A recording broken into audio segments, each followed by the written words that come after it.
Hello guys! Welcome para to sa mga no contact situation. Happy New Year po sa ating lahat. So ngayon na nung itatanong natin, after 30 days, ko-contact or magre-reach out ba siya sa'yo? Okay, so titingnan natin kung magre-reach out ba itong person mo after 30 days para to sa mga no contact situation na nakikibalikan sa kanilang mga person. Be open-minded po, hindi halos lahat makaresonate. Thank you nga po pala sa mga nagsusubscribe, sa mga bumabalik. Maraming salamat. Ayusin ko lang tong aking mic. Ayan. Give me the message. After 30 days, magre-reach out ba itong person mo?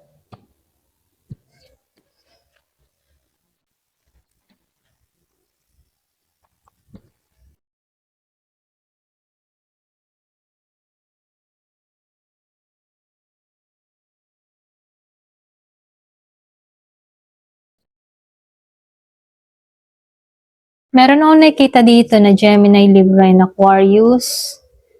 Yung iba sa inyo, no, meron din akong nakikitang Aries, Leo, Sagittarius.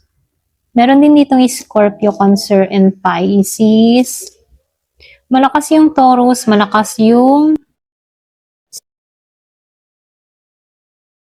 Scorpio, okay? So, malakas dito yung fire sign, Aries, Leo, Sagittarius. Meron din akong nakikitang Virgo, Capricorn, Taurus. Halos lahat andito, no? Kumbaga, malakas lang dito yung Taurus. Malakas yung Taurus.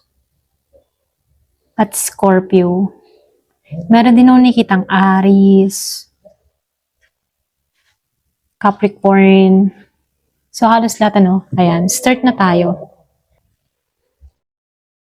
So, dito, ano, lumalabas dito, hindi naman to agad-agad na magre-reach out within 30 days, ano.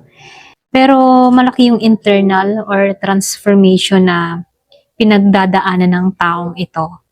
So, ibig sabihin, hindi lang ito basta simpleng miss ka niya or mag-chat sa'yo, mag-message sa'yo. Kasi nakikitaan ko dito, may humahad lang dito dahil merong takot or pwedeng pagod na nararanasan to para sa kanyang sarili, ano, or para din sa pagdating sa relasyon, nakakaramdam na to ng takot, okay? So dito, lumalabas lang din dito, no, na itong taong ito, meron siyang desire na makipag-usap pero mas malakas yung takot. Pwede ring hiya or kawalan ng emotional, okay? Readiness, lalo-lalo na sa loob ng 30 days. Kumbaga dito, no, nakikitaan ko dito sa Six of Swords, naka-reverse siya. Kumbaga dito sa Six of Swords reverse, hindi pa talaga ito nakaka-moving on. Kumbaga, no, kahit no contact, nasa sa isip ka pa rin niya. So, may mga mental looping or pwede rin paulit-ulit na pag-iisip. Kaya lang dito, no, itong tao nito, naisip nito na sana hindi ko to ginawa. Ganon. Pwedeng meron tong mga atraso or meron tong mga nagawa sa'yo na kung saan pinagsisisihan niya to. Okay? Na kung saan naisip niya, sana hindi ko to ginawa. What if kung ito hindi ko ginawa, ganyan, ganon. Mga ganon, ano. So, lumalabas din dito na gusto niyang lumapit pero parang may humahatak na pabalik na kung saan yun yung takot sa loob niya. At yung pwedeng takot siya sa rejection, ganon. Takot siya sa sasabihin mo, ganon. So dito, no, nakikitaan ko dito sa Seven of Wands, naka-reverse siya dito, no. Meron ka ditong person na takot na siyang lumaban. Alam mo yun? So, ibig sabihin, wala na siyang lakas para ipaglaban yung pride niya. Kumbaga, nakikitaan ko dito, yung sarili niyang posisyon, hindi niya kayang ipaglaban. Alam mo yun? Lalo-lalo na sa'yo. Pero, yung problema kasi dito, no, lumalabas dito sa Seven of Wands, sumusuko na rin siya eh. Para bang sumusuko na siyang mag-effort. Kaya hindi siya basta-basta mag-initiate, okay? So, nakikitaan ko rin dito, lumabas yung Four of Cups reverse dito, no? Kumbaga sa Four of Cups, ito yung pinakamalakas na signal na yes. Na kung saan, sa spread na to, meron ditong oo, okay? Kumbaga, sa oo, nagigising na tong tao na to sa katotohanan na may sinayang siyang opportunity, okay? Para bang meron siyang sinayang na oportunidad sa'yo, okay? Na kung saan, dun pumasok yung realization na baka mali yung mga desisyon niya, okay? So, nakikitaan ko rin dito, no, dahil lumabas ang Ace of Wands, reverse dito, no. Kumbaga, sa Ace of Wands reverse, itong taong ito, gusto niya mag-message, pero walang lakas ng loob. So, ibig sabihin, meron siyang, yung bang paminsan-minsan, ano, meron ditong impulse, lalo-lalo na sa gabi, ano, pero nauuwi sa drop message. Alam mo yon, para bang meron ditong lakas, halimbawa, meron tong time na gusto niya magmensahe sa'yo, sinasabi niya lahat-lahat ang gusto niya sabihin sa'yo, pero hindi niya na isi-send, alam mo yon, na kung saan yung message nahihinto. So, nakikitaan ko dito, itong tao na to, nagta-type ng message, lahat-lahat ng mga gusto niya sabihin sa'yo, pero dinidelete din, alam mo yon. So, kasi, kaya dinidelete nitong taong ito, takot siya sa rejection, takot siya sa'yo, okay? So, dito, no, lumalabas din dito tong the Hierophant upright. Kumbaga sa the Hierophant upright, ito yung serious energy na kung saan hindi kanya hindi kanya tinitingnan bilang isang fling o pampalipas oras. Hindi ka ganun. So, ibig sabihin, iniisip ng tao na to, kung lalapit siya, dapat tama at maayos siya. Okay? Ayaw niya nung pabigla-bigla na mag-chat sa'yo na walang direksyon o walang saysay. So, nakikitaan ko rin dito sa Two of Pentacles upright dito, no, yung meron tong indecision. Kumbaga sa indecision, ano, araw-araw, pabago-bago yung isip niya. Okay? So, pwedeng takot siya mag-reach out, or pwedeng may time to na magre-reach out pero mamaya wag na lang. Ganon yung mindset, ano. Magre-reach out tapos mamaya ay wag na lang pala. Okay? So, nakikitaan ko dito, meron tong mga emotional juggling. Okay? So, nakikitaan ko rin dito, no, sa Nine of Pentacles reverse. Kumbaga, sa Nine of Pentacles reverse, meron tong insecurity. Pwedeng insecure siya sa'yo. Kumbaga, feeling niya, mas nakakalamang ka. Mas okay ka na wala siya. So, ibig sabihin, iniisip niya na baka hindi na niya ikaw, yung tipo na hindi mo na siya kailangan. Ganon. So, nakikitaan ko rin dito dahil lumabas ang Ace of Cups reverse. Yung iba sa inyo, no, hindi pa bukas yung puso niya. So, nakikitaan ko dito, feeling niya merong emotional block na kung saan hindi pa siya handang umamin dito o magpakita ng vulnerability, okay? Meron akong nakikitang hindi pa open yung kanyang emotion or magsaad ng kanyang nararamdaman, may blockage. So, nakikitaan ko rin dito sa The Empress Reverse, ano? Kumbaga, sa The Empress Reverse, meron tong self-worth issue. Para bang hindi niya alam kung paano pahalagahan yung sarili niya. Pakaramdam niya, hindi siya sapat or pwedeng pakaramdam niya, hindi siya karapat-dapat.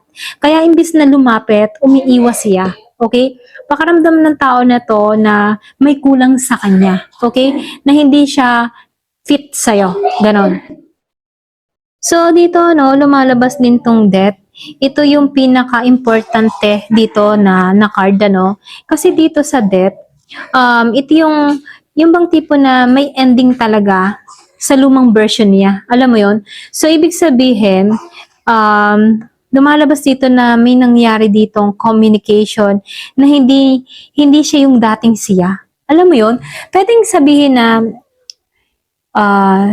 before, nung nag-chat-chat kayo, dun mo nararamdaman yung magaan, tapos para bang ibang tao yung kaharap mo, ganun, parang hindi siya yung kausap mo, alam mo yun? So, ibig sabihin, ano, nakikitaan ko dito sa death, ano, meron ditong pagbabago na mangyayari sa taong ito na hindi mo aasahan na magiging ganito to, okay? So, nakikitaan ko dito, meron ditong pagbabago na mangyayari or magaganap. So, nakikita ko dito, patungo to sa transformation na kung saan, ano, meron tong gagawing hakbang para sa pagbabago. Okay? Pwedeng merong timing dito kasi nakikita ko dito yung clock. So, meron ditong timing na pumapalibot. Pwedeng nag-iintay lang to ng tamang oras, timing, para humakbang. Okay? So, dito, no, nakikitaan ko rin dito yung The Sun Reverse. Kumbaga sa The Sun Reverse, ano, may saya pa pero natatakpan ng takot at pagdududa. Okay?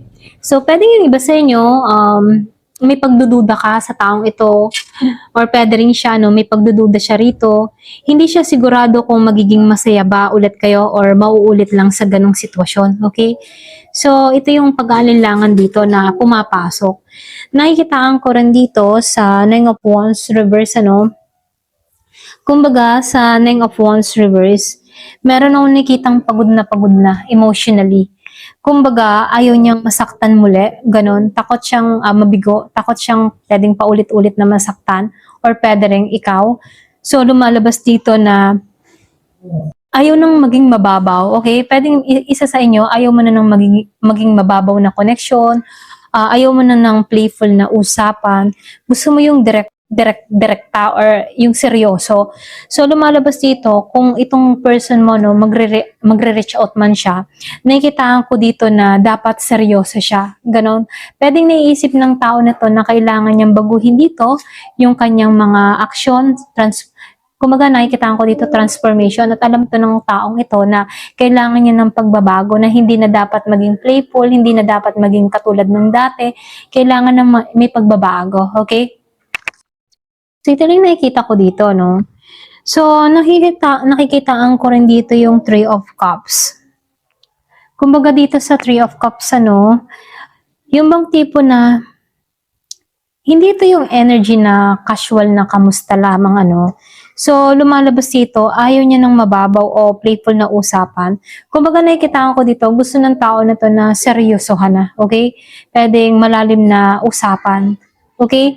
So, nakikitaan ko dito, yung honest answer, ano, kung magre-reach out ba siya sa 30 days.